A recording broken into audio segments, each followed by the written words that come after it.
नाज़रीन, ईरान जंग का फॉल आउट आ रहा है और बड़ी शिद्दत के साथ आ रहा है, बड़ी तेजी के साथ आ रहा है और ये दुनिया को तब्दील कर रहा है, ये दुनिया के अलायंसेस तब्दील कर रहा है, ये दुनिया का बैलेंस ऑफ पावर तब्दील कर रहा है, ये रीजन को भी बदल रहा है और आलमी सियासत को भी ये मुकम्मल तौर पर रीशेप कर रहा है।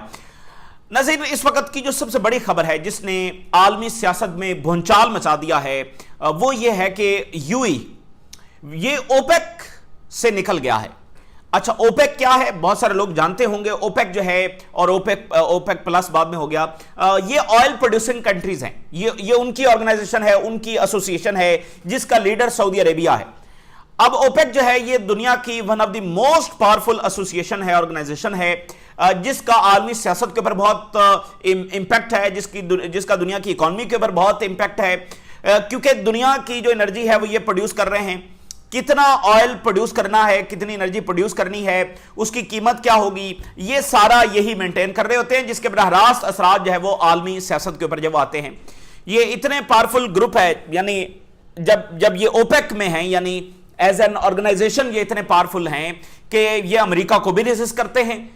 अमेरिका जब जंगें छेड़ता है और उसके नतीजे में ऑयल प्राइसेस ऊपर चली जाती हैं तो अमेरिका ओपेक को कहता है, सऊदी अरेबिया को कहता है कि आप ऑयल ज्यादा प्रोड्यूस करें। चूंकि ऑयल ज्यादा प्रोड्यूस होगा तो कीमतें नीचे आएंगी और अमेरिका के ऊपर जो डोमेस्टिक जो प्रेशर है वो कम होगा, और साथ यह है कि जो वर्ल्ड इकोनॉमी के ऊपर और अमेरिकन इकोनॉमी के ऊपर प्रेशर आएगा वो भी कम होगा। लेकिन ये मुल्क जो है वो ओपेक जो है ये रेजिस्ट करता रहा है अमेरिका तक को भी। इसकी सबसे बड़ी मिसाल जो है वो यूक्रेन वॉर है। जब यूक्रेन की जंग छिड़ी तो फिर बाइडेन इंतजामिया ने सऊदी अरेबिया के ऊपर ये प्रेशर डाला कि आप ऑयल जो है वो ज्यादा प्रोड्यूस करें, ज्यादा जब ऑयल प्रोड्यूस करेंगे तो डेफिनेटली कीमतें नीचे आएंगी। लेकिन सऊदी अरेबिया ने ज्यादा ऑयल प्रोडक्शन नहीं की, बल्कि उन्होंने ऑयल प्रोडक्शन थोड़ी कम कर दी, और इसका डायरेक्ट जो बेनिफिट हुआ वो रशिया को हुआ, क्योंकि कीमतें ऊपर थी तो ज्यादा रेवेन्यू जो है वो रशिया जनरेट कर रहा था। रशिया भी इसका मेंबर है ना, Saudi Arabia, Russia, middle east के ममालिक, ये सारे जो है उसके मेंबर हैं। तो यानी ये इतना पावरफुल है। और ट्रंप को ओपेक पसंद नहीं है, ट्रंप को ओपेक पसंद नहीं है, क्योंकि आपको पता है कि ट्रंप को अपना ऑयल बेचना है, और चूंकि ट्रंप इन्फ्लुएंस नहीं कर पाता ओपेक के डिसीजंस को, सो ट्रंप काफी पुराना ओपेक का जो वो क्रिटिसाइज इसको करता रहा है। तो अब यूएई का इस ओपेक से निकल जाना ये बहुत बड़ा वाकया है, और इसमें ग्रेट गेम है। यानी ये नहीं है कि कोई इस एसोसिएशन में आ गया कुछ चला गया, इसके पीछे एक ग्रेट गेम है, वो मैं आपके सामने रखता हूं। एक तो यह है कि यूएई के जो इससे निकला है उसकी पहली बुनियादी वजह यह है कि यूएई को यह गुस्सा है कि जीसीसी ने ज्यादा सख्त स्टांस ईरान के खिलाफ नहीं लिया। अब यूएई की वो ये राय रखते हैं, वो ये कह रहे हैं जनाब अली कि आपने बड़ा सॉफ्ट स्टांस लिया, हालांकि कोई सॉफ्ट स्टांस जब नहीं लिया है। सारे मुल्कों ने खामोशी भी इख्तियार की, अमेरिका के जो हमले हो रहे थे उन्होंने होने दिए, किसी ने बेस दी, किसी ने एयर स्पेस दी, लॉजिस्टिक सपोर्ट दी, सारा कुछ तो दिया। तो फिर अब क्या, मतलब कतर जाकर हमला कर देता ईरान पर? तो वो कुछ जो कर सकते थे सबने किया, सबसे बढ़कर खामोशी है। खामोशी उन्होंने इख्तियार की कि अमेरिका ने जो करना है फ्री हैंड दिया ना कि वो करते रहे। तो कौन सा सॉफ्ट स्टांस है जो उन्होंने लिया ईरान? कोई सॉफ्ट स्टांस जो नहीं लिया। लेकिन बहरहाल असल बात यह है कि यूएई जो है वो अपने आप को मुकम्मल, यानी उसने अलाइन कर लिया है इस फैसले के साथ इजराइल और अमेरिका से। पहले भी उनके बहुत सारे डिसीजंस हैं जिसमें वो अपने आप को अलाइन कर रहे हैं इजराइल के साथ और अमेरिका के साथ, लेकिन इस फैसले के साथ वो मुकम्मल तौर पर इजराइल और अमेरिका की कश्ती में सवार हो गए हैं। आप ये समझिए कि उन्होंने अपने सारे अंडे जो है वो उठाकर उधर की टोकरी में जब रख दिए हैं। रीजन से पहले ही वो डिटैच हो रहे हैं, सऊदी अरेबिया के साथ फड्डा चल रहा है, कभी यमन में, कभी सूडान में, कभी बाकी इशूज के ऊपर। और अब इस अलायंस से भी निकल जाने का मतलब यह है कि वो बिल्कुल किसी और डगर के ऊपर चल पड़े हैं, वो बिल्कुल किसी और डायरेक्शन के अंदर जब चल पड़े हैं। तो ये तो एक फॉल आउट है इस जंग का कि अलायंसेस टूट रहे हैं, दुनिया रीशेप हो रही है, बदल रहा है, सब कुछ जब वो बदल रहा है। अब यूएई जो है वो ओपेक का सबसे अहम तरीन रुकन है। ये ओपेक जितना भी ऑयल प्रोड्यूस करता है, यानी सऊदी अरेबिया, कुवैत, फलाना फलाना, उन सबको मिलाकर जितना ऑयल प्रोड्यूस होता है उसका 15% यूएई प्रोड्यूस करता है। यानी बहुत बड़ा शेयर है ना कि टोटल ऑयल प्रोडक्शन में 15% जो है वो यूएई प्रोड्यूस करता है। फिर आप देखें कि उनका एक स्मूथ सिस्टम है, रिलायबल पार्टनर है कि जो कमिटमेंट है उसके मुताबिक स्मूथ डिलीवरी होनी है। तो ये बहुत रिलायबल और बहुत अहम तरीन रुकन है यूएई। तो अब ओपेक जो है वो कितना ऑयल प्रोड्यूस करना है, उसकी क्या कीमतें होंगी, वो सऊदी अरेबिया लीडर है और वो मिलकर डिसाइड कर रहा था कि इतनी प्रोडक्शन करनी है, इतनी नहीं करनी, कब ज्यादा करनी है, कब कम करनी है। लेकिन जब यूएई निकल गया तो दैट मींस कि वो अब अपने हिसाब से ऑयल प्रोड्यूस कर सकता है। ये बहुत बड़ा वाकया, अभी इसके और असरात आपको नजर आएंगे और ईरान जंग के असरात आपको बहुत सारे डायमेंशंस में मजीद नजर आएंगे। अब यूएई इस अलायंस से निकल गया, अब वो अपने हिसाब से ऑयल प्रोड्यूस कर सकता है और वो ये प्लान कर रहा है कि 2027 तक वो 5 मिलियन बैरल पर डे वो ऑयल जो है वो बेचेगा। इस वक्त टोटल ऑयल जो मिडिल ईस्ट से जा रहा है वो 9 मिलियन है, 9 मिलियन बैरल, और यूएई अपने ऑयल को इतना ऊपर ले जाने वाला है कि वो 5 मिलियन पर डे जब वो बेच रहे होंगे। तो ये तो बहुत बड़ा वाकया हो गया ना कि भाई फिर बाकी जो मुल्क हैं वो क्या करेंगे, वो अपनी ऑयल प्रोडक्शन कम करेंगे या ज्यादा करेंगे, क्या करेंगे। और फिर आपका एक हमसाया मुल्क वो बिल्कुल डिफरेंट आपसे सोच रहा है। देखें जो ईरान की जंग 80s में हुई थी तो उसके बाद उसका फॉल आउट कुवैत जंग निकला था। उसमें मसला क्या था कि इराक जो है वो कर्जे में डूब चुका था। इराक कुवैत को कह रहा था कि आप ऑयल प्रोडक्शन कम करें। वो ऑयल धड़ाधड़ प्रोड्यूस कर रहे थे, बेच रहे थे जिससे रेवेन्यू कम जनरेट हो रहा था। सो इराक उनको कह रहा था कि आप ऑयल प्रोडक्शन थोड़ी कम करें। कुवैत नहीं मान रहा था, तो उसका नतीजा ये निकला कि इराक ने कुवैत पर चढ़ाई कर दी। आप समझ रहे इस बात को। तो यहां पर भी ये यूएई ज्यादा प्रोड्यूस करने जा रहा है, अब उसको बाकी मुल्कों के ऊपर इसके डेफिनेटली असरात आएंगे। और दूसरा यह है कि हमने आपको खबर शेयर की थी कि यूएई जो है वो अमेरिका से जो करेंसी स्वैप है उसके ऊपर डिस्कशन कर रहा है कि हमें डॉलर्स दो। तो हमने आपको बताया था कि अमेरिका डॉलर ऐसे ही नहीं देगा, वो कुछ मांगेगा यूएई से, कुछ मांगेगा वो यूएई से। अब अमेरिका क्या मांगेगा ये हमने देखना। तो ऐसा लगता है कि अमेरिका ने फिर इनसे ये मांगा, क्योंकि ट्रंप ओपेक को पसंद नहीं करता है। और आपको पता है कि ट्रंप इस वक्त बार बार क्या बात कर रहा है कि दुनिया मेरा ऑयल खरीदने आ रही है, दुनिया जब वो अमेरिका का ऑयल खरीदने आ रही है। सो ऐसा लगता है कि अमेरिका और यूएई फ्लड करेंगे दुनिया के मार्केट्स को विद देयर ऑयल, और वो चैलेंज करेंगे ओपेक को, रशिया को, सऊदी अरेबिया को में भी, यानी ओपेक को वो ओवरऑल जब फ्लड करेंगे। अब देखें यूरोप ऑयल खरीद रहा है, उसको अमेरिका प्रेशराइज भी कर रहा है, वो खरीद भी रहे हैं अमेरिका से। अब यूएई 5 मिलियन पर डे देगा, यानी 50% तो वो फिर अकेला ही दे रहा होगा जो मिडिल ईस्ट देता है। तो देखें ये सब कुछ बदल देता है। ये बात सिर्फ सब कुछ बदल देती है कि मिडिल ईस्ट जो जरूरतें पूरी कर रहा है, यूएई अकेला वो 50% जब वो दे रहा होगा उस जरूरत के, 50 से भी ये प्लस बनता है। तो एवरीथिंग गोना चेंज। तो उधर से अमेरिका बता रहा होगा कि आपने वहां से ऑयल खरीदना है, या हमसे खरीदो या यूएई से खरीदो। हम ये बात कर रहे हैं कि चूंकि ये यूएई जो उसने फैसला किया है, ये अमेरिका की वजह से ये फैसला हुआ है, और वो बिल्कुल यानी कि अमेरिका के साथ और इजराइल के साथ उन्होंने अपने आप को बिल्कुल उनके कैंप में बराह रास्त और टोटली चले गए, तमाम अंडे उठाकर उधर की टोकरी में जो रख दिए। अब ये भूचाल आया हुआ दुनिया भर में। मैं कुछ हेडलाइंस आपके साथ शेयर करता हूं। United Arab Emirates quit oil cartel OPEC, और रॉयटर्स ने लिखा UAE leaves OPEC in major blow to global oil producer group. देखें ओपेक कमजोर हुआ ना, इस तरह से तो इस तरह से तो मुल्क छोड़ते चले जाएंगे तो कमजोर होगा, ओपेक कमजोर होगा।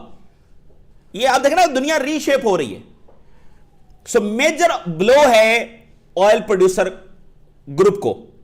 वाशिंगटन पोस्ट ने लिखा है UAE to leave OPEC amid Hormuz oil crisis, a blow to Saudi Arabia. अब ये लिख रहा है Washington Post, Bloomberg, UAE to leave OPEC as Iran war reshapes oil market. Iran war जब रीशेप कर रही है। और दी गार्डियन ने क्या लिखा है, गार्डियन की हेडलाइन बड़ी इंपॉर्टेंट है। गार्डियन ने लिखा है UAE quits OPEC in win for Trump as oil cartel weakened. ये ट्रंप के लिए विन है चूंकि ओपेक जो है वो कमजोर पड़ा है। सो मैंने आपको बताया ना कि ट्रंप क्रिटिसाइज करता रहा है, कई सालों से कर रहा है, बहुत पुराना वो क्रिटिसाइज करते हैं ओपेक को और यहां पर वो अपना ऑयल बेच रहे हैं। देखें ट्रंप क्या चाहता है, ट्रंप कह रहा है रशिया का ऑयल भी ना बिके, सऊदी अरेबिया का भी ना बिके, सिर्फ मेरा ऑयल बिके। और जो सारी एनर्जी यूरोप ले रहा था रशिया से, उसको अमेरिका ने रिप्लेस कर दिया है।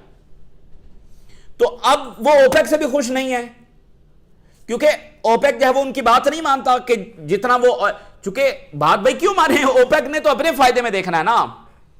और अमेरिका जंगे छेड़े और फिर इनको कहे कि नहीं आप ज्यादा प्रोड्यूस करें, तो ऐसा तो नहीं। तो वो तो अपने हिसाब से सही फैसले करते हैं, जो भी फैसले करते हैं वो अपने इंटरेस्ट में करते हैं, वो अमेरिका की मर्जी के मुताबिक क्यों करें। सो ये ओपेक जो है, यानी अब यूई और America, they would be flooding the market. देखें अमेरिका को एक पार्टनर चाहिए था ना, एक पार्टनर बड़ा, जो बड़ा ऑयल प्रोड्यूसिंग कंट्री हो। और फिर जाहिर है कि आपको पता है कि जिस पर इजराइल हाथ रखेगा वो उसी का अप्रूवल होगा ना, कोई और मुल्क का अप्रूवल तो नहीं हो सकता जो इजराइल को मानता ही नहीं है। सो चूंकि यूई तो बहुत आगे तक जा चुका है अपनी पॉलिसीज में इजराइल के साथ, तो इसलिए इजराइल का चूंकि अप्रूवल है तो अमेरिका का भी अप्रूवल है।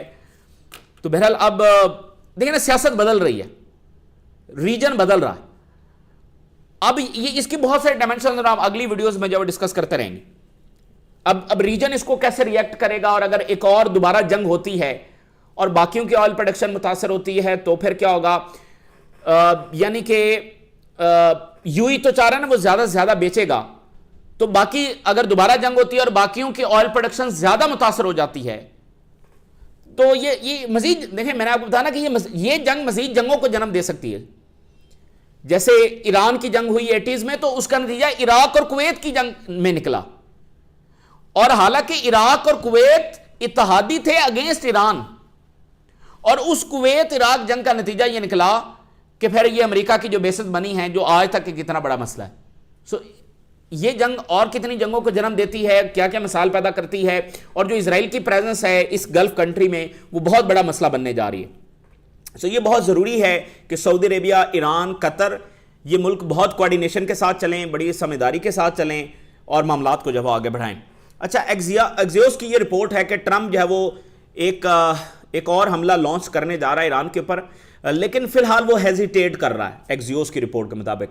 और वो ये चाह रहा है कि जो इकोनॉमिक ब्लॉकेड उसने कर रखा है उसका रिजल्ट आ जाए, कि इकोनॉमिक ब्लॉकेड का क्या नतीजा है। ये ट्रंप इंतजार कर रहा है कि भाई जो ब्लॉकेड किया हुआ, क्या उसके नतीजे में ईरान कोलैप्स हो रहा है, ईरान के ऊपर कोई असर पड़ रहा है, क्या हो रहा है। सो अभी तक वो सिर्फ ये वेट कर रहा है। ये एक्सियोस की रिपोर्ट है। और ताज़ा तरीन जो कंसल्टेशन हुई है ट्रंप और उसकी इंतजामिया की, न्यूयॉर्क टाइम की रिपोर्ट के मुताबिक उसको बताया गया है, ट्रंप को बताया गया है कि 2 माह के अंदर अंदर ईरान को बहुत मेजर सेटबैक होगा इस इकोनॉमिक ब्लॉकेड से, और बहुत बहुत बड़े असरात उसके ऊपर आना शुरू हो जाएंगे। अच्छा, तो ईरान पर आएंगे या नहीं आएंगे, लेकिन फिलहाल अमेरिका और उसके इत्तेहादियों पर बहुत बड़े जो असरात है वो आना शुरू हो गए हैं। खबर यह है कि अमेरिकी ऑटोमेकर्स ने यह वार्न किया है कि चीप कार्स में एग्जिट यूएस मार्केट। सूरत हाल इतनी खराब हो रही है कि अमेरिका में अफोर्डेबल कार बड़ा मसला पैदा हो जाएंगी। चीप कार्स अमेरिकी मार्केट में शायद एग्जिस्ट ही ना करें, यानी कारें बहुत ज्यादा महंगी हो जाएंगी। जो टैरिफ हैं, जो बाकी पॉलिसीज हैं, सारे क्राइसिस को मिल मिला के चीप कार्स ही अमेरिकी मार्केट से निकल जाएंगी, महंगी कारें। सो ये एक बहुत बड़ा क्राइसिस खुद अमेरिका के लिए आ रहा है। ये उनके ऑटोमेकर्स वार्न कर रहे हैं, हमारी कोई रिपोर्ट नहीं है, अमेरिकी ऑटोमेकर्स की आज ये रिपोर्ट है। और उधर इटली को सेंट्रल बैंक ने वार्न किया है कि इकोनॉमिक हालत जो है वो बहुत बुरी है, कर्जा बढ़ता चला जा रहा है और कोई स्पेस नहीं है कि हम पब्लिक फंडिंग के ऊपर मजीद पैसा लगाएं। यानी जो पब्लिक वेलफेयर के जो प्रोजेक्ट्स हैं वो शुरू करने के लिए, उनको जारी रखने के लिए, उनको मुकम्मल करने के लिए पैसा नहीं है। सो देखना, इससे गवर्नमेंट्स पर बड़ा प्रेशर आ रहा है, भैया आपको पब्लिक वेलफेयर वाले तो प्रोजेक्ट्स करने हैं, लेकिन सेंट्रल बैंक जो जॉर्जिया मेलोनी कह रहा है कि नहीं, इसकी कोई इजाजत नहीं है, यानी कि इसकी कोई स्पेस नहीं है, इकोनॉमिक कंडीशन बहुत बुरी है। तो ये बर्डन जो है वो अमेरिका और उसके इत्तेहादियों पर आ रहा है। दूसरा खबर यह है कि वाशिंगटन में इस बात के ऊपर पैनिक है, फॉक्स न्यूज के मुताबिक, कि जो ईरान के फॉरेन मिनिस्टर गए हैं रशिया, और फिर रशिया जो अनाउंसमेंट वहां से आ रही हैं, तो अमेरिका बड़ा अलार्म्ड है कि ईरान और रशिया का ताउन किस हद तक बढ़ चुका है।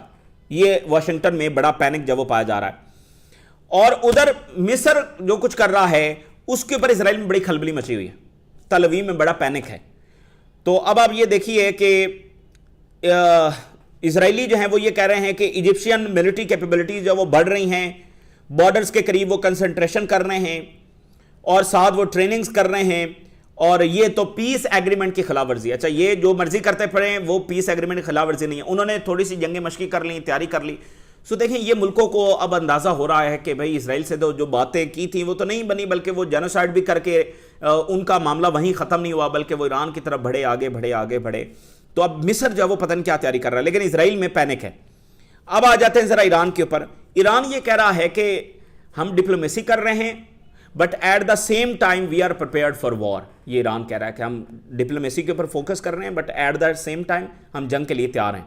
और आईआरजीसी की कुछ बातें बड़ी इंपॉर्टेंट है। आईआरजीसी ने कहा है कि हमें जरा गूंज सुनाई दे रही है। किस बात की गूंज सुनाई दे रही है? कि अमेरिकन प्रेजेंस का खात्मा हो रहा है गल्फ से फॉरएवर, हमेशा के लिए। यह गूंज हमें सुनाई दे रही है। और यह बात वो तब कर रहे हैं जब गल्फ काउंसिल का इजलास हुआ है, उसके बाद ये कह रहे हैं। So a voice is being heard in the strait of Hormuz about the end of American presence in the Gulf. इसको रशियन मीडिया भी रिपोर्ट कर रहा।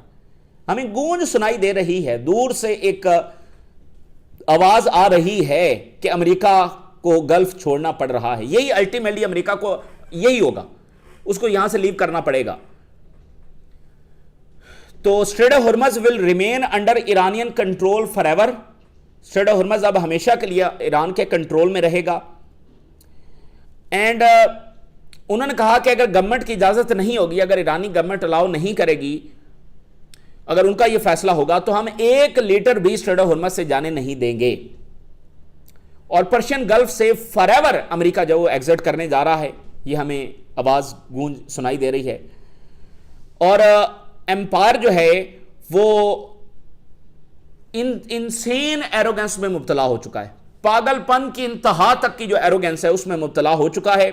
ये दुनिया जो मुल्कों के रिसोर्सेज हैं उनके ऊपर अटैक कर रहा है, सिविलाइजेशंस को मिटाने की धमकियां दे रहा है, जियोग्राफिकल नेम्स चेंज कर रहा है। आपको पता है ना कि वो गल्फ ऑफ मैक्सिको करार दे दिया गया, उसको गल्फ ऑफ मैक्सिको को गल्फ ऑफ अमेरिका करार दे दो। जियोग्राफिकल नेम्स है वो उनको चेंज किया जा रहा है। अदर मुल्कों की जो लैंड की ऑनरशिप है उसको अपने कब्जे में लिया जा रहा है। लीगल सिस्टम्स को चेंज किया जा रहा है, और जो वेनेजुएला में किया गया और जो क्यूबा में किया जा रहा है, अगर इसी अप्रोच को जारी रखा गया तो दुनिया एक बहुत ही डेंजरस सिचुएशन की तरफ चली जाएगी, जो कि बिल्कुल कंट्रोल नहीं की जा सकती। दुनिया कैसी सिचुएशन की तरफ चली जाएगी जिसको कंट्रोल नहीं किया जा सकेगा, ये आईआरजीसी कह रहा है। उधर ईरानी जो हैकर ग्रुप है वो बड़े बड़े ऑपरेशन कर रहा है, और अभी ताजा तरीन जो उन्होंने दावा किया वो ये कह रहे हैं कि हमारे एजेंट्स ने ऑन ग्राउंड इसराइल में जाकर ऑपरेशंस किए हैं। यानी एक तो ऑनलाइन है ना, वो कह रहे हैं हमारे एजेंट्स ने ऑन ग्राउंड, यानी हमने किसी को हायर किया, उसने फिर जाकर वहां पर ऑपरेशंस किए हैं इसराइल की टेरिटरी के अंदर। और हिजबुल्लाह ने इसराइली ट्रूप्स के ऊपर अटैक किया है, मरकावा टैंक्स को तबाह किया है, बुलडोजर्स को तबाह किया है। हिजबुल्लाह के हमले जब जारी हैं। एक और बड़ा वाकया मैं आपके सामने रखता हूं, इससे आपको अंदाजा होगा कि इसराइल के खिलाफ एक तब्दीली वेस्ट में आ रही है। ऑल्दो वो आइडियल नहीं है, ऑल्दो वो बहुत ग्रेजुअल है, बहुत स्लो है, लेकिन वो तब्दीली आ रही है। माइक्रोसॉफ्ट दुनिया की बड़ी कंपनी है और इसराइल को मुकम्मल टेक्नोलॉजिकल सपोर्ट जब वो देते रहे हैं 2-3 साल से, जो कुछ हुआ उसमें मुकम्मल तौर पर उनकी सपोर्ट रही है। लेकिन माइक्रोसॉफ्ट ने बहुत बड़ा फैसला लिया। उन्होंने अपने जो मैप्स हैं उनको अपडेट किया। वेस्ट बैंक के अंदर जो मैप्स हैं उनके जो जियोग्राफिकल नेम्स हैं वो जो इसराइल ने दिए हुए हैं उसके मुताबिक उनके मैप्स थे।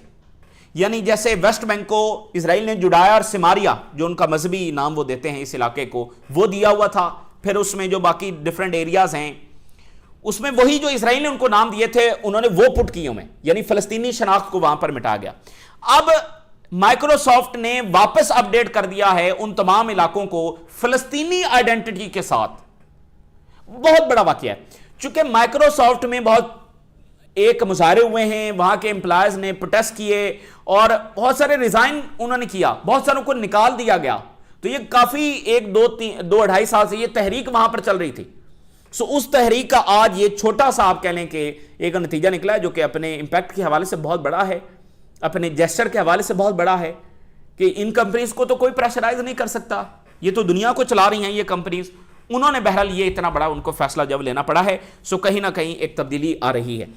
मुसाद चीफ ये कह रहा है कि हमने लेबनान और ईरान के बॉर्डर्स को ब्रीच करके वहां पर जाकर हमने ऑपरेशंस किए हैं और बड़ी वैल्यूएबल इंफॉर्मेशन हमने हासिल की है। मुसाद चीफ का दावा है, लेकिन यह दावा उसका उससे भी बड़ा है।